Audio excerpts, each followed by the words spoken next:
Sobat Budaya, saat ini kita lagi berada di Canduang.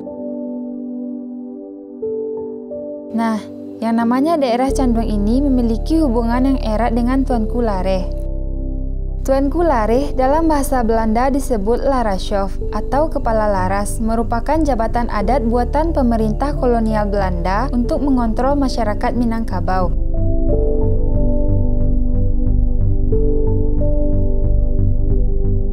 Tidak banyak yang mengenal Tuanku Lareh.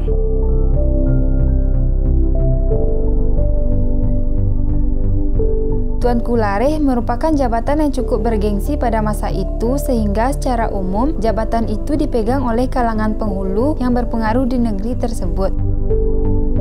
Sekarang kita akan pergi mengunjungi makam Lareh Canduang. Makam ini berada di Batu Balantai Canduang, Kabupaten Agam, Sumatera Barat.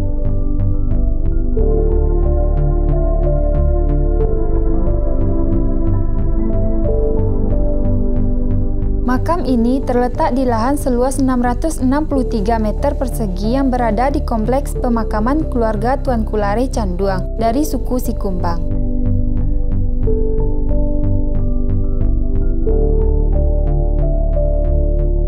Kompleks makam berbentuk 4 persegi yang membujur arah barat ke timur.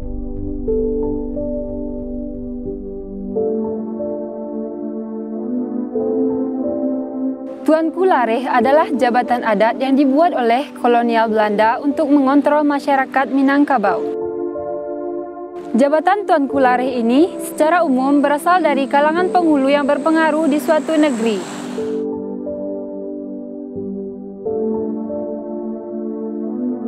Dan untuk menjaganya, kompleks makam ini sudah dipagari dengan pagar kawat berduri. Namun, pengunjung masih bisa mendatangi lokasi dan masuk ke dalam kawasan untuk melihat secara dekat.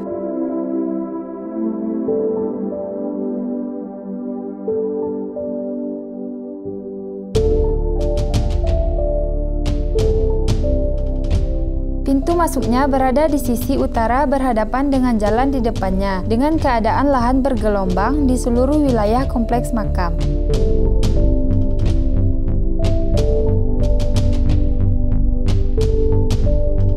Dalam kompleks ini terdapat 3 makam Lareh Canduang, yaitu Unus Rajolenggang yang menjabat pada tahun 1842 sampai 1848. Taib Khotib Sampono yang menjabat pada tahun 1848 sampai 1857. Abdul Karim Datuk Panduko Sianso yang menjabat pada tahun 1857.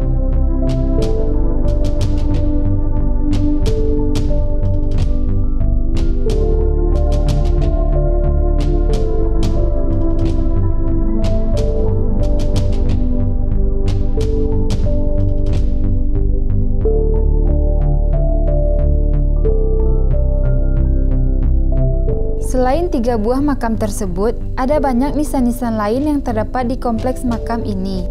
Kekhasan dari makam-makam yang ada di kompleks ini terletak pada batu nisan berbentuk menhir yang sangat sederhana, pipih lebar, dan berukuran besar.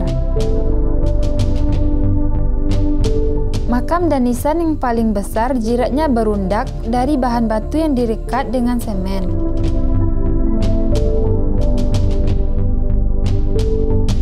Ada hal yang harus kita semua ketahui. Gelar Tuanku Lareh merupakan orang yang betul-betul dipilih oleh pemerintah kolonial Belanda yang bisa diajak bekerja sama.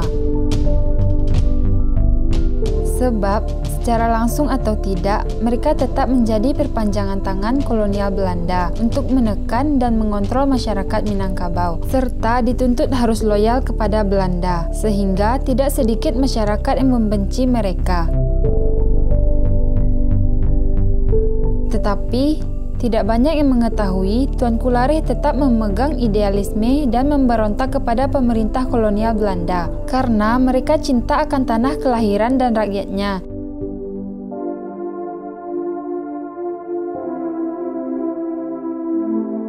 Sobat Budaya, sebagai generasi muda, sudah seharusnya kita untuk melestarikan peninggalan kebudayaan kita ini.